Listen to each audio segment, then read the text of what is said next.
En les années 1970, on vu naître une musique que les parents craignaient et que les gouvernements interdisaient. Un groupe britannique a juré en direct à la télévision, provoquant un scandale national. Un autre groupe a engagé des gangs de motards comme service de sécurité, ce qui a entraîné plusieurs décès lors de leurs concerts. Le chanteur d'un troisième groupe a été arrêté pour exhibitionnisme devant 12 000 fans. Les critiques ont dit qu'ils étaient en train de détruire la jeunesse américaine. Mais la partie la plus choquante, les véritables histoires derrière leur haine, étaient bien plus sombres que quiconque ne l'imaginait. Sex Pistols. Les Sex Pistols ont fait irruption sur la scène en novembre 1976 lorsqu'ils ont sorti Anarchy in the UK via EMI Records. Même si la chanson a à peine atteint la 38e place des charts britanniques, elle a été interdite à la radio et critiquée par les critiques, mais cela n'avait pas d'importance. La controverse les a rendus célèbres. Quelques semaines plus tard, le 1er décembre, ils ont participé à l'émission Live Today de la chaîne Thames Television. Ce qui aurait dû être une courte interview s'est transformé en un scandale national. L'animateur, Bill Grundy, les a poussés trop loin. Steve Jones l'a insulté en direct à l'antenne. Grundy a murmuré « Oh shit » entre ses dents alors que l'émission se terminait. Le lendemain matin, le Daily Mirror titrait « The Filth and the Fury » à la une. Grundy a été suspendu pendant 2 semaines. Les Pistols étaient désormais l'ennemi public numéro 1. EMI les a laissés tomber, mais a quand même payé leur contrat de 40 000 $. Record les a ensuite signés pour 6 jours en mars 1927 et a même organisé une fausse séance de signature devant Buckingham Palace. Mais les choses ont rapidement empiré. Dans les bureaux d'Athens, Sid Vicious a cassé une toilette et laissé une traînée de sang. Johnny Rotten a crié des insultes aux employés. Steve Jones aurait eu des relations sexuelles avec une femme dans les toilettes. Les a laissés tomber presque immédiatement. Plus tard, cette année-là, ils ont sorti God Save the Queen pendant le jubilé d'argent de la reine. Elle a été interdite par la BBC. Des magasins comme Woolworth ont refusé de la vendre. Le député travailliste Marcus Lipton a déclaré que si la musique pop essayait de détruire les institutions britanniques, alors la musique pop elle-même devrait être détruite. Ramones. Les Ramones avaient leur propre version du chaos, mais la leur venait d'être complètement incompris. Dans les années 1970, les critiques se moquaient de leur musique. Certains disaient que cela ressemblait au bruit de 10 000 toilettes qui se vidaient. Leurs chansons étaient construites sur seulement 3 accords, joués rapidement et fort. Beaucoup les considèrent comme des amateurs incapables de jouer de la vraie musique. Même s'ils ont donné 263 concerts en 22 ans, ils ont été ignorés par les radios américaines. Pour les stations de radio, les Ramones sonnaient comme une erreur. Leur premier album a dérouté les gens. Les critiques ne savaient pas comment réagir face à un groupe qui voulait délibérément sonner désordonné. Leurs paroles parlaient de renifler de la colle, de l'ennui adolescent et de films d'horreur. Les gens pensaient que c'était enfantin. Ils s'attendaient à de la poésie profonde et ont eu des chansons sur les tronçonneuses. Les Ramones n'ont pas seulement enfreint les règles du rock, ils les ont déchirées et ne se sont pas excusés. Les initiés de l'industrie musicale ne savaient pas quoi faire avec des chansons qui ne duraient que 2 minutes et semblaient ne mener nulle part. Les Ramones s'en fichaient. Leur look était tout aussi étrange. Vestes en cuir, jeans déchirés, coupe de cheveux audacieuse. Ils ressemblaient à des personnages de dessins animés. C'est devenu une partie du problème. Certains critiques ont dit que leur influence a en fait nui au punk en le transformant en une blague. Ils ont fait valoir que les Ramones l'avaient rendu trop simple, trop faux, trop facile à copier. Les stations de radio se sont plaintes que les chansons étaient trop rapides, trop fortes, trop agressives. Ils ont été mis sur liste noire des ondes presque partout. Dead Kennedys. Les Dead Kennedys sont sortis de la scène punk de San Francisco en 1978 avec un message qui a frappé fort et vite. Ils n'étaient pas juste un autre groupe bruyant. Leurs chansons portaient une critique politique acerbe, enveloppée d'une énergie chaotique. Bruntman Jello Biafra a apporté un style théâtral et des paroles intenses qui ont fait que les gens se sont arrêtés et ont écouté. Leur premier album en 1980, intitulé Fresh Fruit for Rotting Vegetables, comprenait des chansons comme California Uber Alice et Holiday in Cambodia. Ces morceaux visaient les personnalités politiques, la guerre et l'autoritarisme croissant en Amérique. Le style du groupe mélangeait le punk et le surf rock, et leur label, Alternative Tentacles, a vendu des centaines de milliers de disques sans soutien majeur. Mais les choses ont pris une tournure sombre en 1945, lorsque le groupe a sorti Frankenchrist. À l'intérieur de l'album se trouvait une affiche de l'artiste H.R. Giger, montrant des images dérangeantes de corps humains dans des positions mécaniques. Une jeune fille a acheté l'album pour son jeune frère et lorsque leur mère a vu l'affiche, elle a porté plainte. Cette plainte a déclenché une affaire pénale complète. La police a fait une descente dans l'appartement de Biafra et dans les bureaux du label. Ils ont traité cela comme une scène de crime majeur. Biafra et le responsable du label ont été accusés de distribution de matériel nuisible à des mineurs. Les procureurs ont même comparé l'artiste Giger à un tueur en série. L'affaire a traîné pendant 2 ans avant de se terminer par un non-lieu.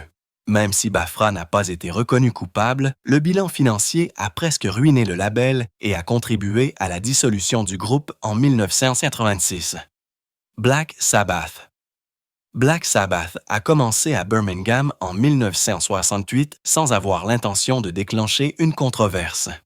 Mais c'est exactement ce qui s'est passé. Le son lourd du groupe était quelque chose de nouveau. Ils ont ralenti les rythmes rock habituels et ont accordé leur guitare plus bas pour créer quelque chose de plus sombre et de plus lourd. Leur premier album est sorti en 1970 et s'est ouvert avec le son des cloches de l'église, suivi de riffs de guitare étranges. Il a été enregistré en seulement 2 jours, mais a fini par changer la musique pour toujours. Les auditeurs étaient fascinés et effrayés, en particulier par le morceau Sabbath, qui utilisait un accord autrefois interdit par les églises au Moyen Âge. Les gens ont rapidement supposé que le groupe promouvait des idées sataniques. Les groupes religieux et les médias les ont qualifiés de dangereux. Mais ce qui rendait l'accusation étrange, c'est que les membres du groupe, en particulier le parolier Geezer Butler, étaient profondément religieux. Leurs chansons étaient conçues comme des avertissements, pas comme des invitations. Black Sabbath a été inspiré par une véritable expérience vécue par Butler après avoir lu des ouvrages sur l'occulte. Il a vu quelque chose d'effrayant dans sa chambre cette nuit-là, et la chanson était censée montrer pourquoi les gens devraient se tenir à l'écart de ce genre de choses. Néanmoins, le groupe a fait face à des protestations, des interdictions de radio et des rumeurs folles. Une fois, un groupe de personnes en robe a entouré leur hôtel avec des bougies. Ozzy Osbourne a mis fin à cela en chantant « Happy Birthday » et en soufflant leurs bougies. Le groupe n'a jamais cédé aux rumeurs. Quand une secte a essayé de les recruter, ils ont refusé et ont commencé à porter des croix pour se protéger. Malgré toute la peur et la confusion qui les entourait, leur message avait toujours été l'opposé de ce que les critiques croyaient. Led Zeppelin. Led Zeppelin est devenu l'un des plus grands groupes de rock au monde, mais leur ascension n'a pas commencé par des éloges. Les critiques, en particulier du magazine Rolling Stone, les ont rejetés dès le début. Certaines critiques étaient si sévères que le magazine est revenu plus tard et les a réécrites juste pour sauver la face. Pourtant, le groupe a continué de croître. Ils ont vendu plus de 300 millions de disques et ont sorti des albums classiques comme Led Zeppelin 4 avec le légendaire morceau Stairway to Heaven. Derrière le succès, cependant, se cachait une série d'incidents qui ont terni leur héritage. L'un des plus commentés s'est produit en 1969 dans un hôtel de Seattle. Une groupie aurait été attachée à un lit tandis que des membres du groupe et leur équipe ont utilisé un requin mort d'une manière trop dérangeante pour être entièrement décrite. Leur road manager a ensuite confirmé des parties de l'histoire. Ce n'était pas la seule fois que le groupe dépassait les limites. Certains membres étaient impliqués avec des filles mineures, ce qui serait aujourd'hui considéré comme clairement criminel. Jimmy Page, l'un des fondateurs, était connu pour pratiquer l'occulte et vivre dans l'ancienne maison d'un mystique controversé. Il y a également eu des incidents violents en tournée. En 1967, plusieurs personnes liées au groupe ont été arrêtées pour avoir battu un membre du personnel de concert. Leur ingénieur du son a déclaré plus tard qu'il avait vu des choses qu'il souhaitait pouvoir oublier, en particulier la façon dont les femmes étaient traitées dans Deep Purple. Lorsque Deep Purple a fait irruption sur la scène en 1968, ils faisaient déjà sensation avec leur single « Hush ». Mais c'est leur album de 1972, Machine Head, qui en a fait des légendes. Des chansons comme « Smoke on the Water » et « Highway Star » n'étaient pas que des tubes. C'était le tonnerre. Et Deep Purple s'est tellement penché sur ce tonnerre qu'il a failli faire tomber des bâtiments. En 1972, ils ont donné un spectacle au Rainbow Theatre de Londres, qui est devenu légendaire. Leur son a atteint 117 dB. C'est plus fort qu'un moteur à réaction. C'était si fort que des gens se sont évanouis. 3 fans ont été assommés par la force du volume.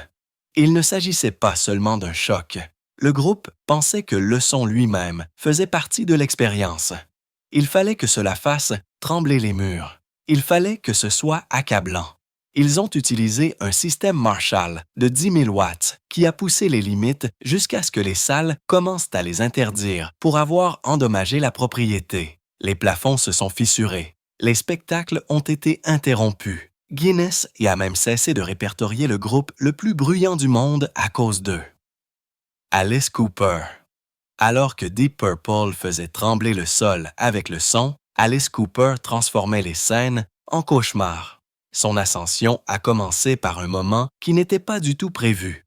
En 1969, lors d'un festival à Toronto, un poulet vivant s'est retrouvé sur scène d'une manière ou d'une autre. Cooper, n'y connaissant rien aux animaux, pensait que les poulets pouvaient voler, alors il l'a jeté dans la foule. Ce qui s'est passé ensuite a choqué tout le monde. Le poulet est tombé au premier rang où les fans l'ont mis en pièces dans le chaos. Les médias ont déformé l'histoire, disant que Cooper avait arraché la tête du poulet et bu son sang.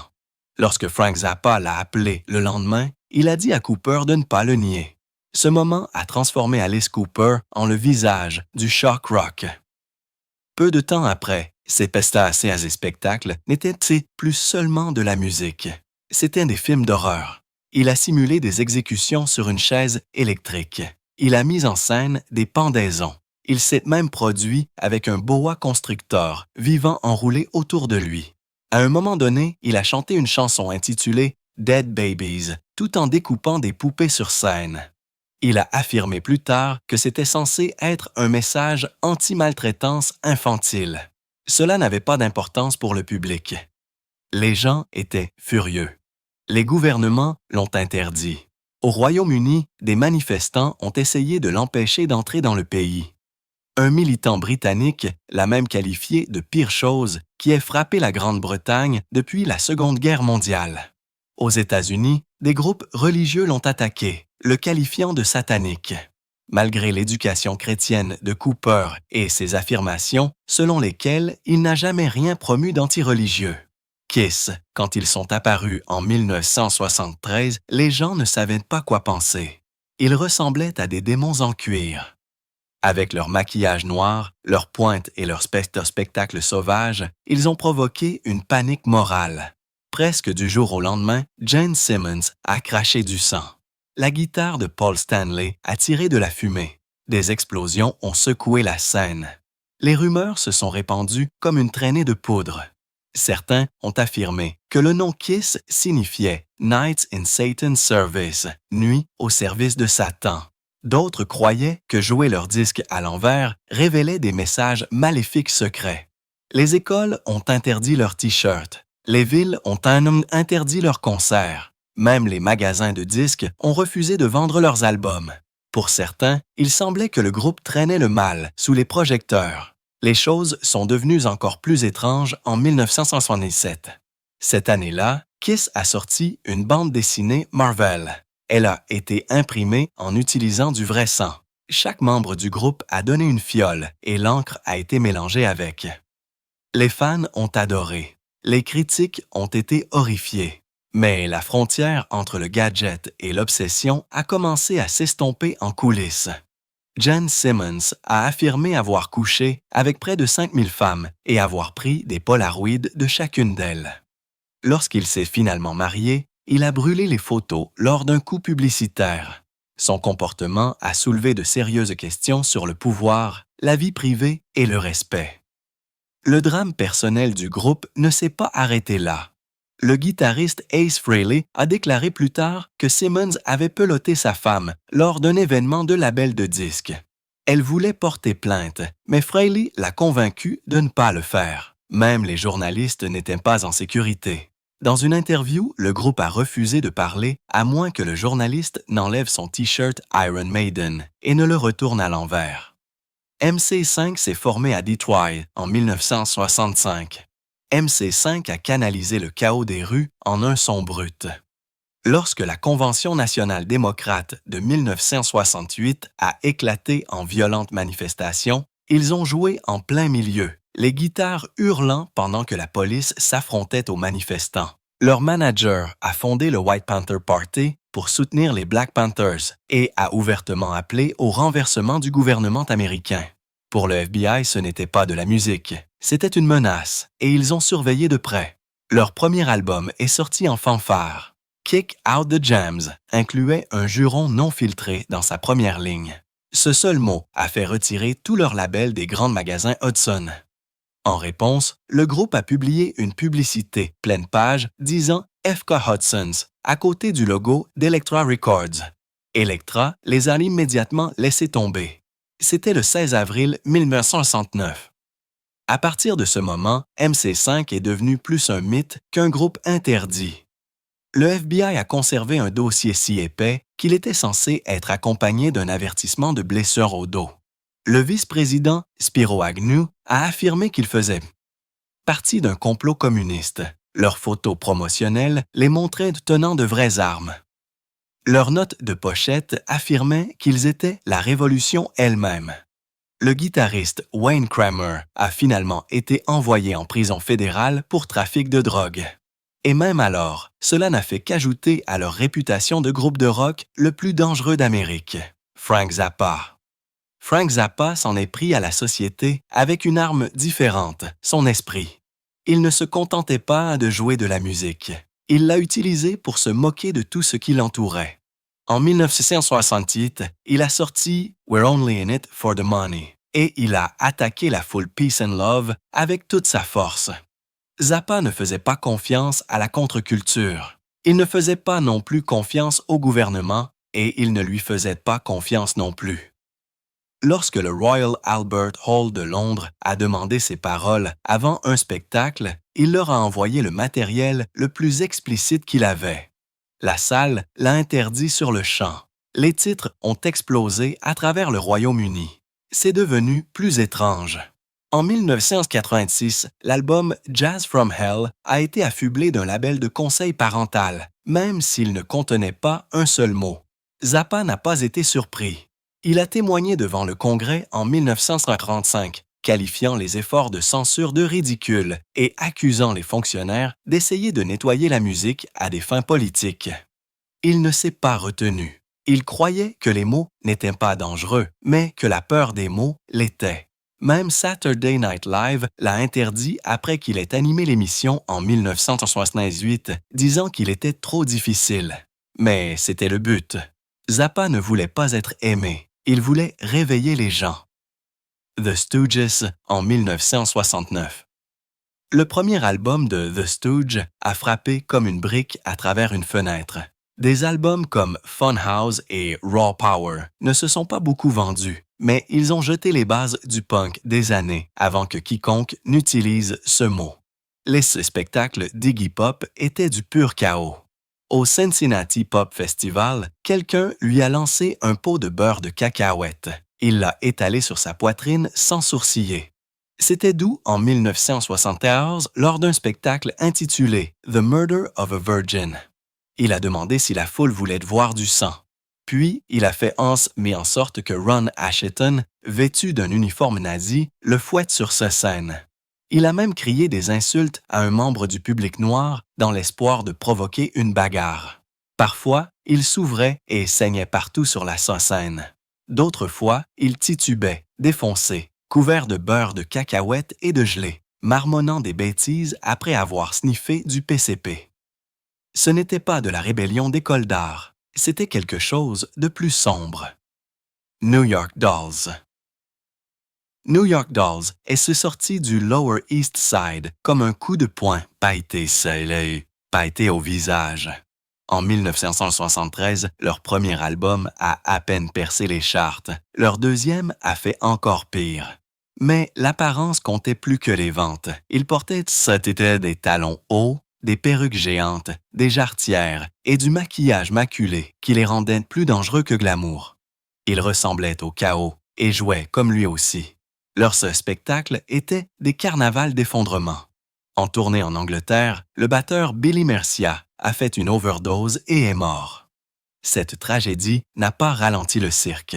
Johnny Thunders a commencé à sortir avec Sable Starr, âgé de 15 ans, qui suivait le groupe à travers les continents, exigeant des vols ou menaçant d'annuler des spectacles. Lors de leur tristement célèbre concert d'Halloween au Waldorf Astoria, la salle de bal s'est remplie de corps nus peints en or, de travestis en cellophane et de tout ce qu'il y avait entre les deux. La direction a juré qu'elle n'organiserait plus jamais de spectacle de rock. The Velvet Underground. The Velvet Underground n'est pas devenu célèbre en vendant des millions de disques. Au lieu de cela, ils ont changé le cours de la musique elle-même. Lorsque leur premier album, The Velvet Underground and Nico, est sorti en 1967, il s'est à peine vendu à 30 000 exemplaires en 5 ans. Mais, comme l'a dit un jour le producteur Brian Eno, tous ceux qui ont acheté l'un de ces 30 000 exemplaires ont créé un groupe. Des études ultérieures ont suggéré que le nombre était peut-être plus proche de 200 000 en 1971. L'album a choqué les gens. Les stations de radio ont refusé de le diffuser et de nombreux magasins de disques ont refusé de le vendre. Des chansons comme Heroin parlaient ouvertement de la dépendance et Venus in Furs explorait le sadomasochisme soutenu par l'étrange et sinistre alto de John Cale. Même le nom du groupe provenait d'un livre de 1963 sur les fétichismes sexuels. Les choses en coulisses n'étaient pas plus calmes. En 1968, Lou Reed a renvoyé John Cale du groupe sans avertissement. Cale avait fait pression pour des idées encore plus expérimentales, comme l'enregistrement de musique sous l'eau. Reed a secrètement organisé une réunion du groupe et leur a donné un choix. Soit Cale part, soit le groupe se termine. À peu près au même moment, l'acteur Eric Emerson a intenté une action en justice de 500 000 $ parce que son image avait été utilisée sans autorisation. La poursuite a entraîné la suspension de la sortie de l'album pendant près de 2 mois, ce qui a freiné le peu d'élan qu'il avait. Captain and Tennille. Captain and Tennille ont connu un énorme succès pop dans les années 1970. Ils ont vendu environ 25 millions d'albums et ont obtenu plusieurs disques d'or. Leur chanson « Love Will Keep Us Together » a atteint la première place en 1975 et a remporté un Grammy Award pour l'enregistrement de l'année. Ils ont même eu leur propre émission de variété sur ABC en 1976 en concurrence avec des programmes majeurs comme Roa et Little House on the Prairie. Mais tout le monde n'était pas fan. De nombreux auditeurs de rock sérieux les considéraient comme un signe de tout ce qui n'allait pas avec la musique pop. Certains critiques ont accusé l'industrie musicale de les utiliser pour rendre la musique rock plus acceptable pour les personnes âgées, en la dépouillant de ses racines sauvages et rebelles. Pour ces critiques, Captain and Tennille était trop poli et trop sûr. Leur vie personnelle n'était pas aussi parfaite qu'elle le paraissait. Bien qu'ils aient s'être agi comme un couple heureux sur sa scène, Tony Tennille a admis plus tard que leur mariage avait de sérieux problèmes. Daryl Dragon, le capitaine, était émotionnellement distant et difficile à aborder. Leur image publique joyeuse cachait des années de lutte à huis clos, ce qui en a fait un exemple de la façon dont le showbiz peut masquer la vérité. Barry Manilow. Barry Manilow n'a pas seulement été critiqué, il a été ridiculisé. Après que Mandy soit devenu un succès en 1974, les critiques musicaux l'ont pris pour cible avec des critiques acerbes. L'une des plus brutales est venue en 1967 du Los Angeles Times, qui s'est moqué de lui en disant que son meilleur travail était d'écrire un jingle pour State Farm Insurance.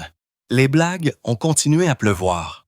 En 1969, Ray Stevens a sorti une chanson parodique intitulée I Need Your Help, Barry Manilow, qui est devenue un succès à part entière. Puis, dans les années 1990, Beavis and Butthead de MTV ont même modelé une partie du visage de Beavis sur Manilow. Ces problèmes ne concernaient pas seulement la musique. En 1989, les tabloïds ont faussement affirmé qu'il était fiancé à la star du cinéma pour adultes Robin Bird. Manilow a dû nier la rumeur dans le Tonight Show, disant qu'ils étaient juste amis et que quelqu'un avait mal compris une photo. Étrangement, il a également admis à l'antenne que son groupe lui avait offert une copie de Debbie Does Dallas pour son anniversaire après qu'il l'ait rencontré. Les batailles juridiques sont devenues tout aussi étranges. En 1994, il a poursuivi une station de radio pour 28 millions de dollars, après qu'elle ait diffusé une publicité se vantant de ne pas diffuser sa musique.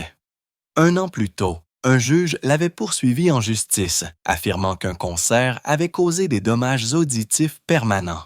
Manilow a réglé l'affaire en faisant un don de 5 000 $ à une association caritative pour l'audition. Lynyrd Skynyrd. Lynyrd Skynyrd n'a pas hésité à susciter la controverse. Dans les années 1970, ils ont fait du drapeau confédéré un élément central de leur image. Il est apparu sur leurs albums, leurs vêtements et partout lors de leurs concerts. Ronnie Van Zant se produisait souvent en portant des chemises avec le drapeau, notamment lors d'un grand concert en 1967 à Oakland. Mais le problème de fond n'était pas seulement le drapeau, c'était la façon dont le groupe semblait défendre la fierté du Sud sans aborder pleinement son histoire douloureuse.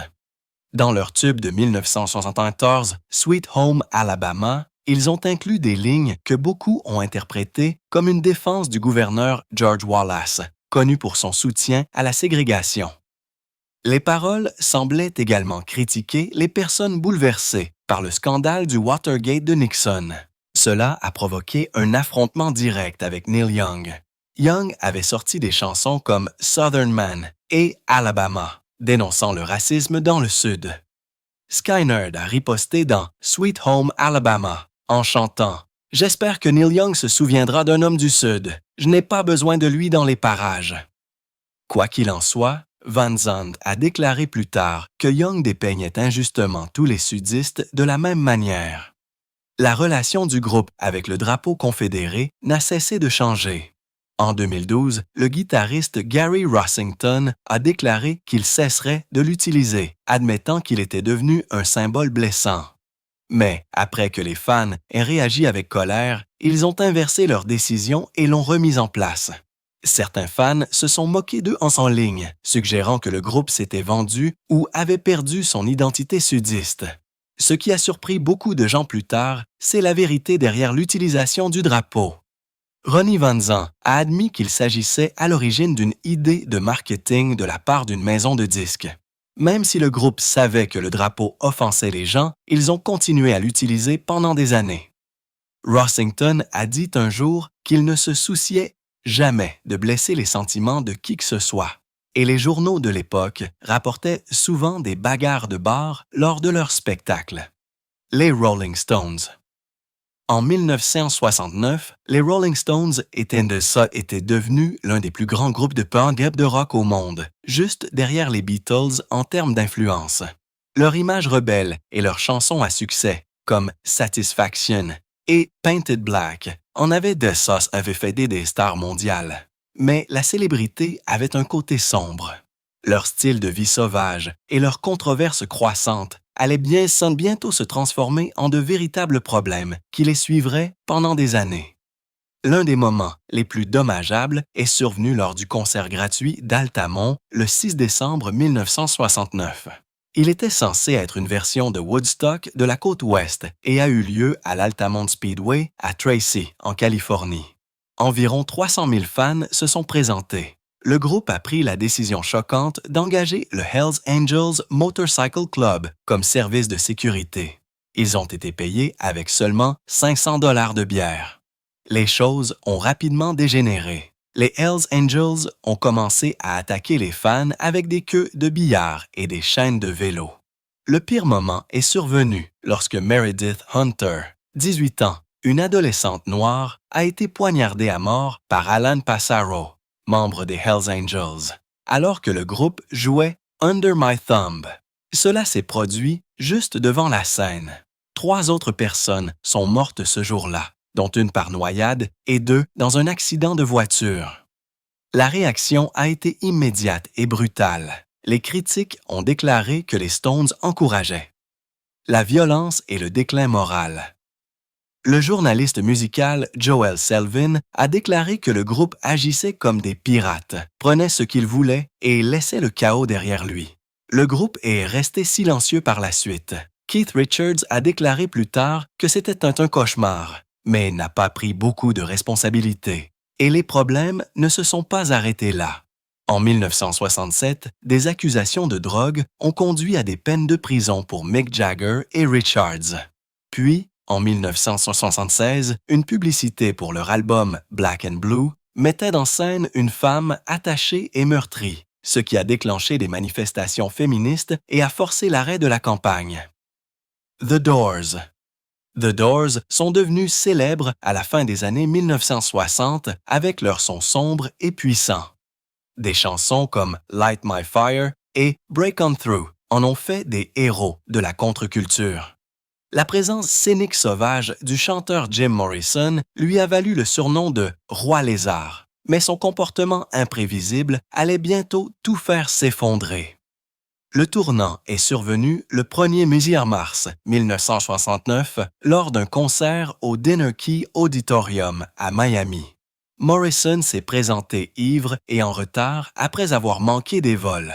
La salle, un ancien hangar à hydravion, était bondée de 12 000 personnes, alors qu'elle n'était construite que pour 7 000. Il n'y avait pas de climatisation et la foule était en colère.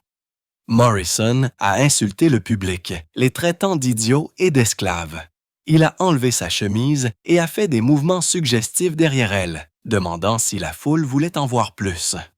Quelques jours plus tard, le 5 mars, la police a émis un mandat d'arrêt contre Morrison. Il a été accusé d'exhibitionnisme, de blasphème public et d'ivresse. La réaction à travers le pays a été sévère. Les salles ont annulé des spectacles. Les stations de radio ont cessé de diffuser leur musique. Les groupes conservateurs ont accusé le groupe de promouvoir l'indécence. Morrison a ensuite été reconnu coupable et condamné à 6 mois de prison avec travaux forcés ainsi qu'à une amende de 500 $. L'incident a ruiné la carrière grand public de The Doors. Ils n'étaient plus considérés comme des champions des charts, mais comme des fauteurs de troubles. Morrison est mort à Paris en 1971 avant que son appel ne puisse être entendu. Des années plus tard, en 2010, il avait été officiellement gracié. Le membre du groupe Ray Manzarek a toujours cru que Morrison ne s'était jamais exposé et a dit que la foule l'avait simplement imaginé. Mais à ce moment-là, les dégâts étaient déjà faits. Les Bee Gees. Les Bee Gees sont devenus des superstars internationales à la fin des années 1970 grâce à la bande originale de Saturday Night Fever. Elle est restée numéro 1 pendant 25 semaines entre 1977 et 1978 et s'est vendue à plus de 40 millions d'exemplaires dans le monde entier. Des chansons comme Stayin' Alive, Night Fever et How Deep Is Your Love en ont fait le visage du disco. Barry Gibb a déclaré plus tard qu'il se souvenait que les gens escaladaient les murs juste pour les atteindre. Mais cette célébrité a eu un prix. En 1979, le mouvement Disco Sox a explosé aux États-Unis. Il était dirigé par un DJ de Chicago licencié nommé Steve Dahl, qui avait perdu son emploi après que sa station soit passée au disco. Dahl a créé un groupe appelé les Insane Cool Lips, dont la mission était de détruire le disco. Le mouvement a atteint un point de rupture le 12 juillet 1969 au Comiskey Park à Chicago. Les fans ont apporté des disques disco au stade de baseball pour les faire exploser entre les matchs. Ce qui avait commencé comme une cascade s'est transformé en émeute. Entre 5 000 et 8 000 fans ont envahi le terrain, ont mis le feu et ont détruit l'équipement. À l'extérieur du stade, les gens ont brûlé des disques et ont organisé des manifestations. Les stations de radio ont commencé à promouvoir des week-ends sans Bee Gees, retirant le groupe des ondes. Après cela, les Bee Gees n'ont plus jamais atteint le même niveau de succès. Au cours de la décennie suivante, ils n'ont eu qu'un seul autre top 10, en 1989. Certains critiques ont déclaré plus tard que le contre-coup était plus qu'une simple question de musique.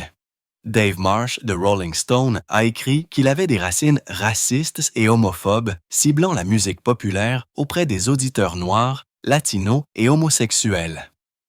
ABBA a vendu plus de 400 millions de disques et est devenu l'un des groupes de pop les plus populaires de l'histoire. Mais malgré leur célébrité, ils étaient souvent moqués par les critiques et même rejetés par leur propre pays. Après avoir remporté l'Eurovision en 1974 avec Waterloo, ils sont devenus des stars internationales. Mais en Suède, leur style pop soigné était considéré comme une trahison de la musique sérieuse. À l'époque, la Suède avait un mouvement folk politique appelé le Prague Movement. Il faisait pression pour une musique de gauche significative et boycottait les artistes qui travaillaient avec ABBA. Certains magasins de disques cachaient même les albums d'ABBA malgré les fortes ventes. Les décisions commerciales du groupe ont également suscité des critiques. La Suède avait des taux d'imposition très élevés. ABBA a donc investi son argent dans le pétrole, l'immobilier et d'autres domaines pour protéger ses revenus. Les critiques les ont qualifiés d'Avides. L'expert en musique, Père F.A.S.H. Roman, a déclaré que le véritable problème n'était pas leur talent, mais qu'ils étaient trop commerciaux. En dehors de la Suède, les critiques de rock ont qualifié leur musique de fausse et de superficielle. Le terme « Schlager » était souvent utilisé comme une insulte pour son accrocheur d'Europop.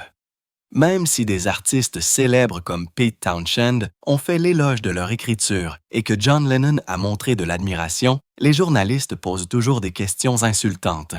Certains diraient que leurs paroles étaient mauvaises ou que leurs chansons sonnaient comme si.